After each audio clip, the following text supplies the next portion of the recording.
So just a few days ago, Kamala Harris met with Prime Minister Netanyahu in America when he was there on his visit, and she gave some remarks afterwards. Now, I want you just to have a look at the clip of their meeting. You can see from the clip here that she really is not particularly enamored. There's not much smiling faces. There's not much, it's kind of, she's looking very much like, right, I'm ready to get to the point. It's not the warmest of embraces, certainly for one of America's closest allies. It certainly doesn't seem to be. And then she spoke.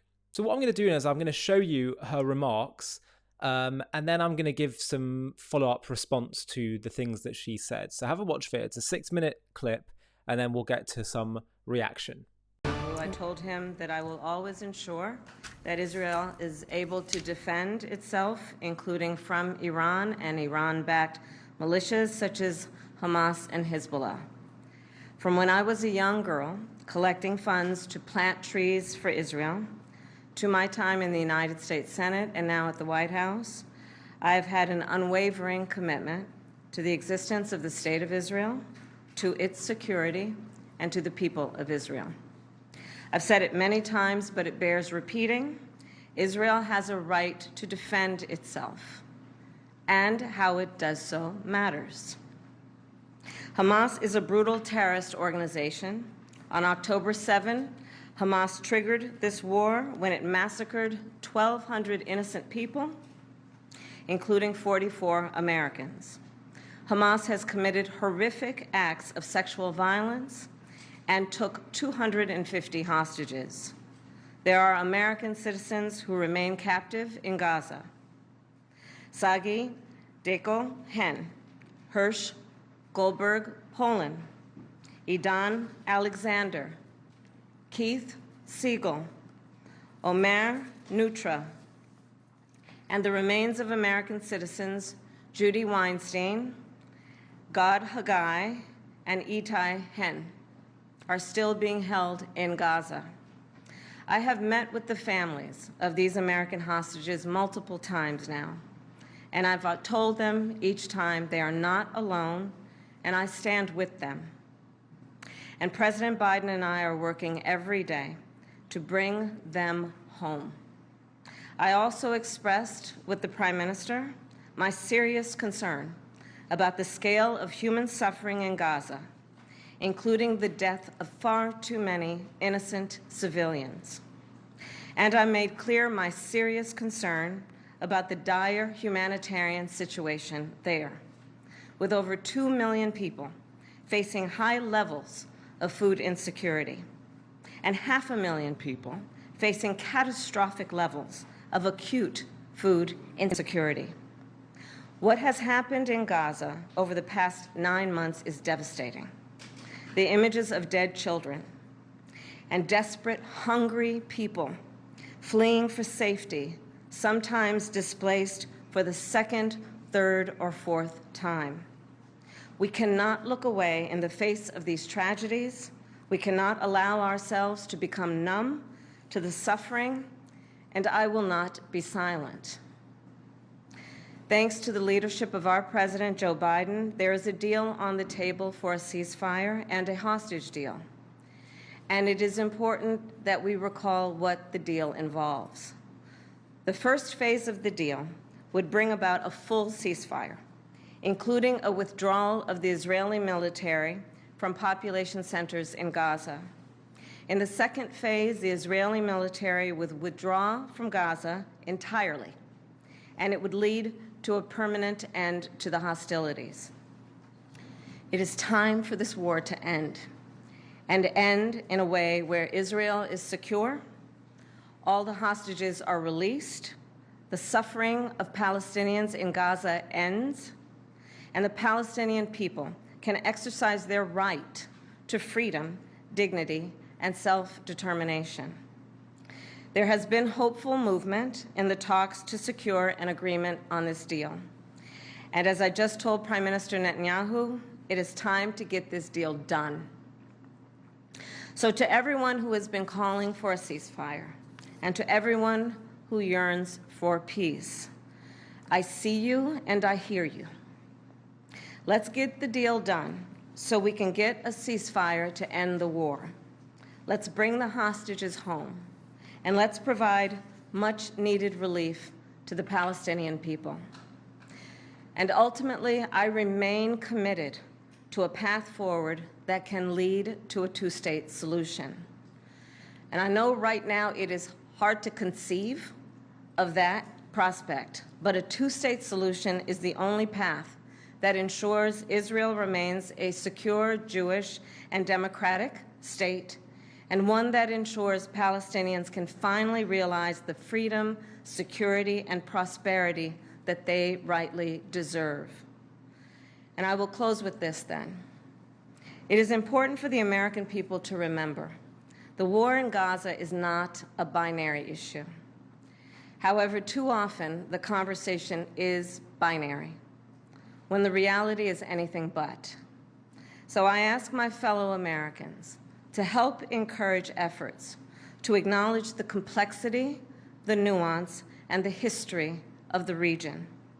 Let us all condemn terrorism and violence. Let us all do what we can to prevent the suffering of innocent civilians, and let us condemn anti-Semitism, Islamophobia, and hate of any kind. And let us work to unite our country. I thank you. So I think for me what's challenging is that yes, she does say some of the important facts about how this war started, who Hamas are, about Israel's right to fight. But then there's all these kind of caveats thrown in. And there's what I think might not be explicit, but is some kind of equivalences being made. It's like we've got bad guys with Hamas, but then Israel's also acting like a bad guy. So I want to unpack this a bit more, but let's also have a look at what Rabbi Ephraim Goldberg had to say. He's a rabbi of Boca Raton Synagogue, very popular rabbi, very articulate.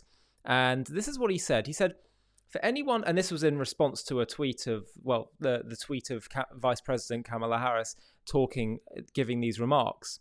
So he said, for anyone who loves Israel, knows the truth about this war, to think this is somehow supportive of Israel, let alone accurate, balanced, or fair, lacks self-respect and pride and lowers the bar to a dangerous level.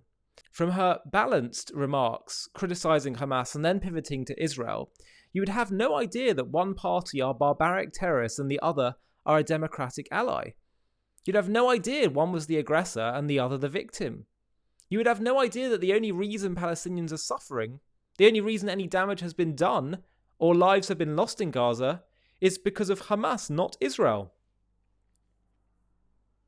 In her pledge to not be silent on Gaza suffering, she is utterly silent on the ongoing suffering of Israelis who continue to be bombarded by rockets and have displaced families from the north.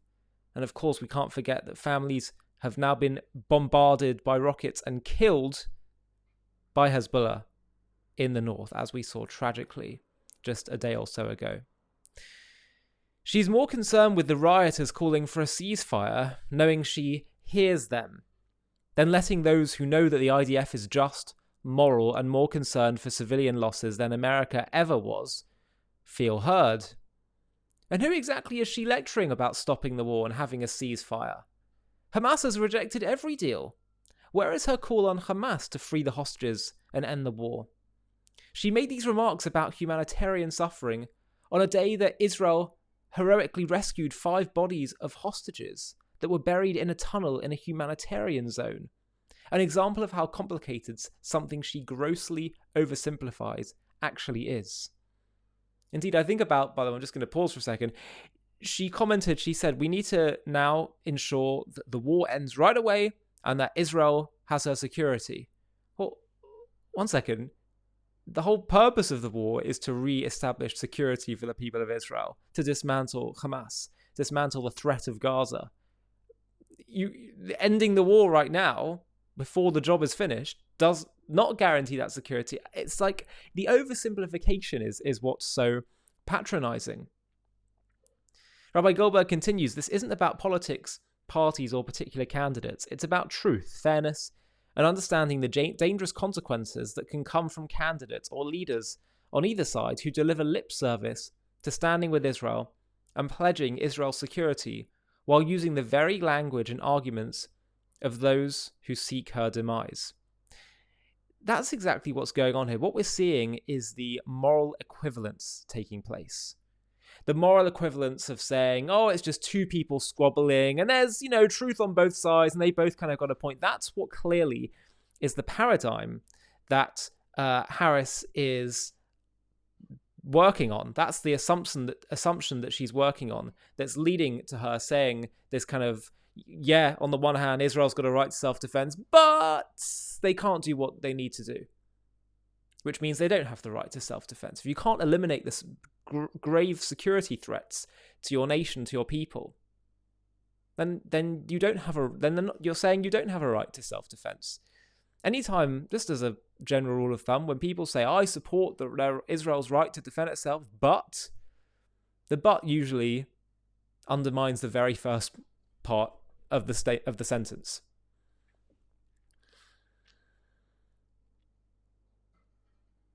It's just a very undermining approach to think that it's just two sides, they both got a point. And the truth be told, the more we indulge in this notion that there's two sides, they both got a point and all that, and two-state solution, all these things, the more the problem's going to continue. That's actually what's led to this problem to begin with.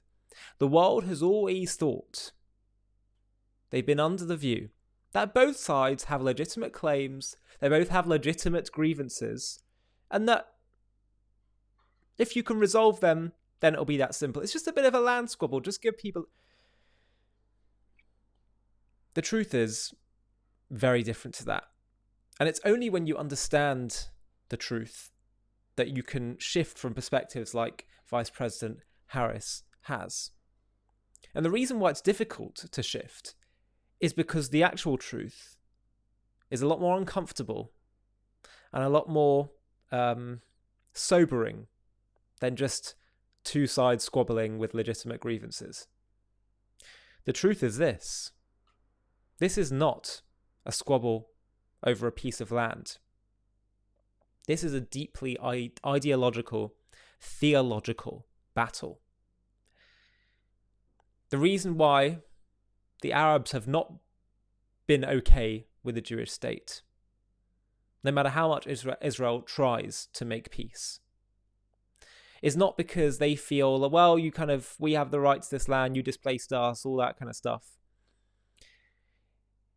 It's about a hateful ideology that cannot permit the Jewish people to re-establish sovereignty in their ancient homeland.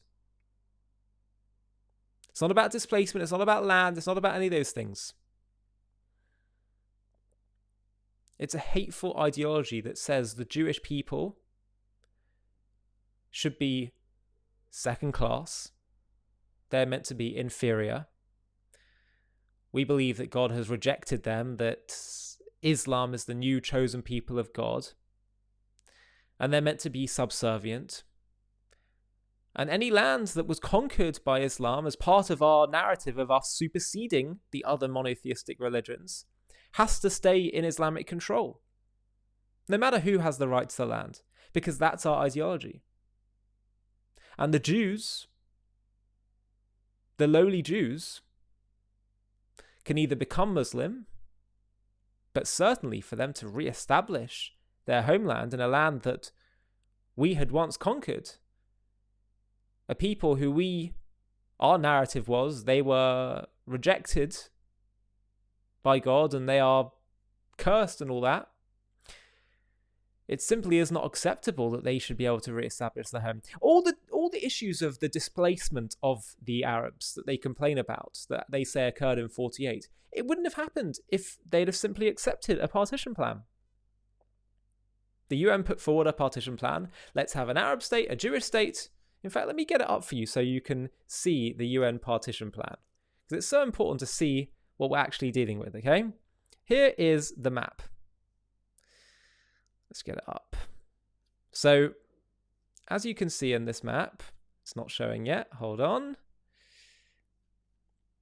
This is what they proposed in 1947. So, the blue would be a Jewish state.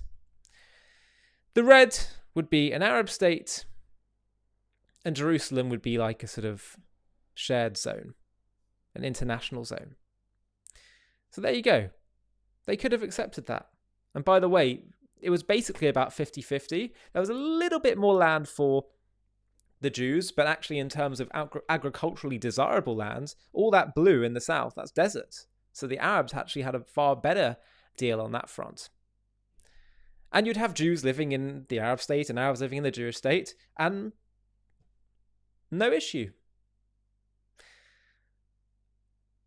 But what happened? They rejected it before the displacement.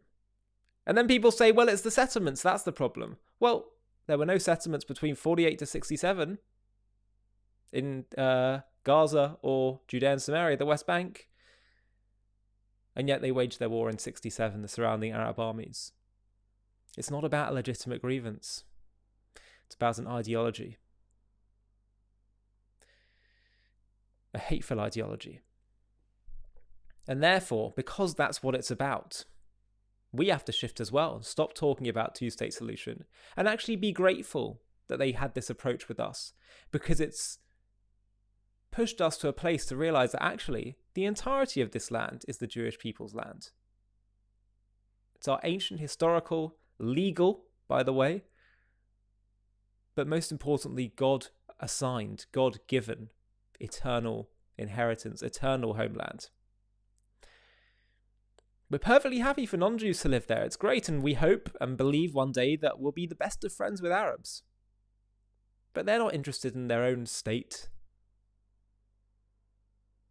For them, this is religious, this is ideological, and so it should be for us as well. This is our Jewish homeland. This is where we carry out the core of our divine mission for this world. And we're no longer going to indulge in all these ideas, these lies of land for peace and two-state solution, because the other side tell us that it's not about some kind of legitimate grievance and land squabble. I think the reason why it's so hard for some people to accept that is because it requires such a big paradigm shift. One of the reasons people found it so hard to go to war against Hitler is because, no, he can't really be that ideologically hateful and driven.